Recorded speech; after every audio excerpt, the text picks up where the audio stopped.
Conference in Munich, and the senator said that Congress needs to get more involved to ensure there are consequences for those actions. He also outlined how the president should have handled this issue up to this point. Take a listen.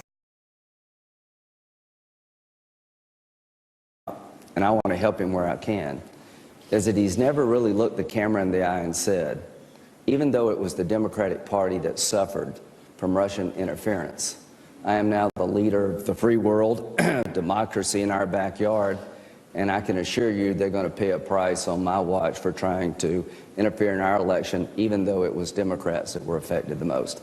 He has yet to say that. Senator Graham plans to introduce a bipartisan proposal for new Russia sanctions, by the way. So, listen, in a few minutes, Vice President Pence will arrive in Brussels, Belgium. He's scheduled to meet with European leaders and NATO Secretary General there as he continues shoring up U.S. alliances there in Europe. Well, after leaving the Munich Security Conference this morning, the vice president toured a concentration camp with his wife and his daughter. Later today, he will meet with the Prime Minister of Belgium. CNN correspondent Aaron McLaughlin is live in Brussels. And tell us about that visit this morning and what we're expecting from the Vice President today.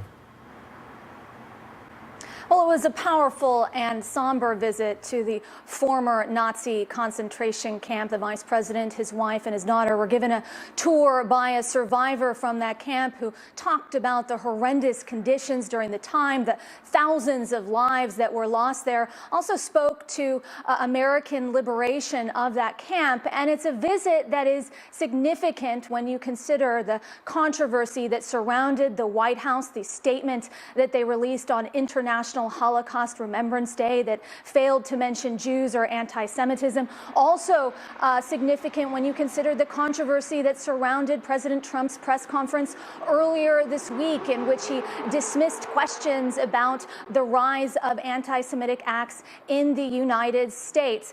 Also significant when you consider that it points to U.S. and European cooperation. It's the central theme for the vice president in Munich, expected to also be a central theme when he comes to visit Brussels as well, because the fact of the matter is EU leaders are very concerned about what they have been hearing from President Trump, specifically on the subject of Brexit, the United Kingdom's departure from the EU, and the possibility, in the president's words, that other countries could follow. They're very concerned about that. So while the EU officials are telling me that they welcome the symbolic gesture of this trip, that someone so high up in the administration would visit Brussels early on in the administration, at the same time, much more work needs to be done to introduce certainty into the relationship.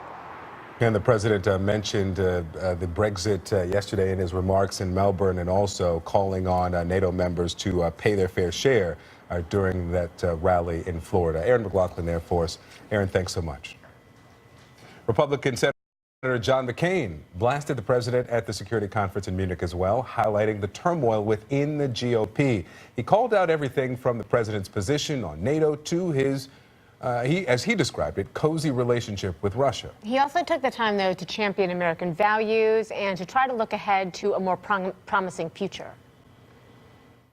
Make no mistake, my friends, these are dangerous times, but you should not count America out. We must be prudent, but we cannot wring our hands and wallow in self-doubt. We must appreciate the limits of our power, but we cannot allow ourselves to question the rightness and goodness of the West. Senator McCain acknowledged the concerns in Europe and the West, went on to stress, I should say, that the importance of America's global leadership is paramount. President Trump